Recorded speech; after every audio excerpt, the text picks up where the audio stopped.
প্রচুর পরিমাণে লিচুর জাল আসছে, কিন্তু এই লিচু চারা বেশ কিছুদিন ধরে দেখছি আমি গাছে ফেটে যাচ্ছে, শুকিয়ে যাচ্ছে, যে নিচে পড়ে যাচ্ছে। আমি মনে করি নিচে পড়ে ফেটে যাচ্ছে, কিন্তু না, দেখছি যে গাছে ফেটে ফেটে আছে। আমি এই যে দেখছি গাছে ফেটে আছে, এই যে এখানে গাছে শুকিয়ে ফেটে যাচ্ছে। আসলে এটা কি কারণে হচ্ছে, আমাকে যদি একটু সুষ্ঠু পরামর্শ দেন, তাহলে আমি সেই হিসেবে এখানে কিছু কীটনাশক স্প্রে করে যদি এটা দূর করা যায়, তাহলে আমার লিচুর ফলনটা খুব ভালো হয়।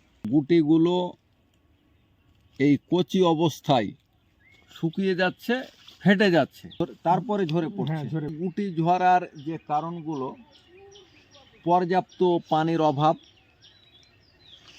প্রচুর গুটি এসেছে এবং সেই গুটিগুলোর নিজেদের মধ্যে খাবারের প্রতিযোগিতা, এবং সর্বোপরি চৈত্র মাসের যে তাপদাহ, এই তাপদাহে নিজেদেরকে টিকিয়ে রাখার যে সক্ষমতা, সেগুলো কিন্তু গুটির অনেক কম।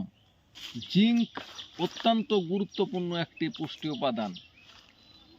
একে তো আপনার বাগানে পানির অভাব আছে, কিন্তু মাটিতে যে পানিটা আছে সেটাও গাছ শোষণ করতে পারা, এবং শোষণ করার পর প্রয়োজনীয় পানি গাছে ধরে রাখা, এটিতেও কিন্তু খুব গুরুত্বপূর্ণ ভূমিকা পালন করে জিঙ্ক পুষ্টি উপাদান। বোরন বিভিন্ন ধরনের হরমোন মেটাবলিজম, সালোক সংশ্লেষণ এবং গাছের শিকড়ের মাধ্যমে শোষিত পানির প্রয়োজনীয় অংশ ধরে রাখতেও কিন্তু গুরুত্বপূর্ণ ভূমিকা পালন করে। পটাশিয়াম নাইট্রেট দিলে গাছে নাইট্রোজেনের সরবরাহ অল্প পরিমাণে হবে, এবং এই পটাশিয়াম আপনার মিষ্টতা বৃদ্ধিতে, ফলের সাইজ বৃদ্ধিতে, এবং পানির যে অভাব বা এই যে এত উচ্চ তাপ, এই বিরূপ পরিবেশে কিন্তু পটাশিয়াম এই লিচুর গুটিকে ধরে রাখতে তার যে সক্ষমতা, সেটি কিন্তু বৃদ্ধি করবে। ফল ফেটে যাওয়া সমস্যার সমাধানে আরও তাৎপর্যপূর্ণ একটি পুষ্টি উপাদান হচ্ছে ক্যালসিয়াম। তো আপনি এগুলো কোনোটাই স্প্রে করেননি, আপনাকে জরুরিভাবে প্রতি লিটার পানিতে ক্যালসিয়াম সালফেট 4 গ্রাম, বোরন প্রতি লিটার পানিতে 3 গ্রাম, জিঙ্ক সালফেট প্রতি লিটার পানিতে 4 গ্রাম, পটাশিয়াম নাইট্রেট নাই বাজারে, আমি দেখলাম।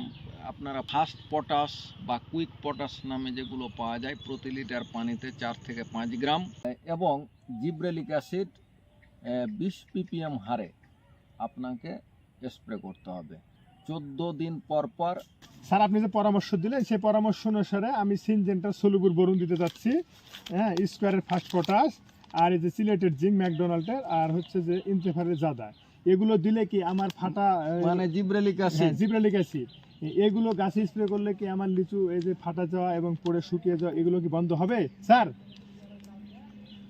শোনেন, আপনি কোন কোম্পানির দিলেন এটা আপনার বিষয়, এটা আপনার পছন্দের বিষয়। আপনার উপাদান ঠিক আছে, আর মাত্রাটা আপনাকে ঠিক রাখতে হবে। এগুলো আপনি মাত্রা অনুযায়ী 14 দিন পর পর 2 থেকে 3 বার দিবেন। আপনার শুধুমাত্র গুটি শুকিয়ে যাওয়া, ঝরা বা ফেটে যাওয়া না, এগুলো তো বন্ধ হবেই, পাশাপাশি আপনার ফল সাইজে দ্রুত বড় হবে, এবং যখন আপনার ফল পাড়ার উপযুক্ত হবে গাছ থেকে, তখন দেখবেন মোটের ওপর ফলের সাইজ আগের বছরের তুলনায় আপনি দেখবেন ফলের সাইজ বড় হয়েছে, বা যারা এভাবে প্রয়োগ করবে না তাদের থেকে আপনার ফলের সাইজ বড় হবে, ফলের মিষ্টতাও কিন্তু বেশি হবে, কালারও কিন্তু ভালো হবে, স্বাদও কিন্তু বেশি হবে। স্যার, আপনাকে অসংখ্য ধন্যবাদ আমার লিচু বাগানে এসে আমাকে পরামর্শ দিলেন।